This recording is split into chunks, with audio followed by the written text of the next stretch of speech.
ঈদ শব্দটা শুনলেই মনে ভেসে ওঠে আনন্দ, নতুন কাপড়, মিষ্টি, হাসি আর মিলন মেলা।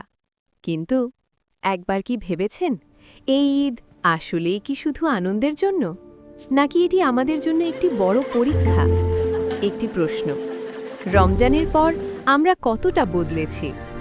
ঈদ উল ফিতর একটি পবিত্র দিন, একটি আনন্দের দিন, কিন্তু এই আনন্দের পেছনে আছে 1 মাসের ত্যাগ, সংযম আর ইবাদত।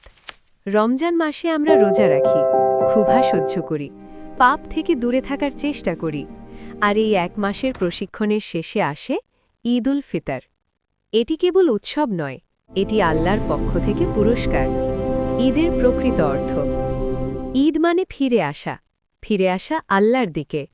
আমরা 1 মাস চেষ্টা করি নিজেকে বদলাতে, নিজেকে পরিশুদ্ধ করতে, কিন্তু প্রশ্ন হল, ঈদের পর কি আমরা সেই অবস্থায় থাকি, নাকি আবার আগের জীবনে ফিরে যাই?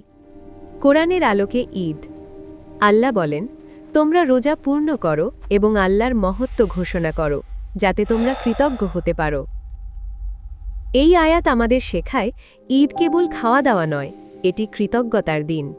আমরা কি আল্লাহর কাছে কৃতজ্ঞ, নাকি শুধু নিজের আনন্দ নিয়েই ব্যস্ত? জাকাতুল ফিতর, দরিদ্রদের অধিকার।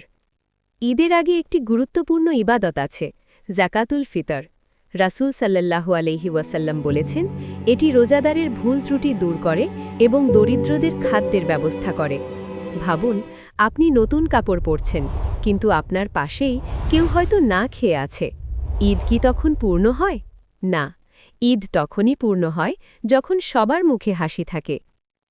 রাসূল সাল্লাল্লাহু আলাইহি ওয়াসাল্লামের ঈদ। রাসূলুল্লাহ সাল্লাল্লাহু আলাইহি ওয়াসাল্লামের ঈদ কেমন ছিল? তিনি সরল ছিলেন, নম্র ছিলেন। তিনি ঈদের দিনও আল্লাহর স্মরণ করতেন। তিনি নতুন কাপড় পরতেন, কিন্তু অহংকার করতেন না।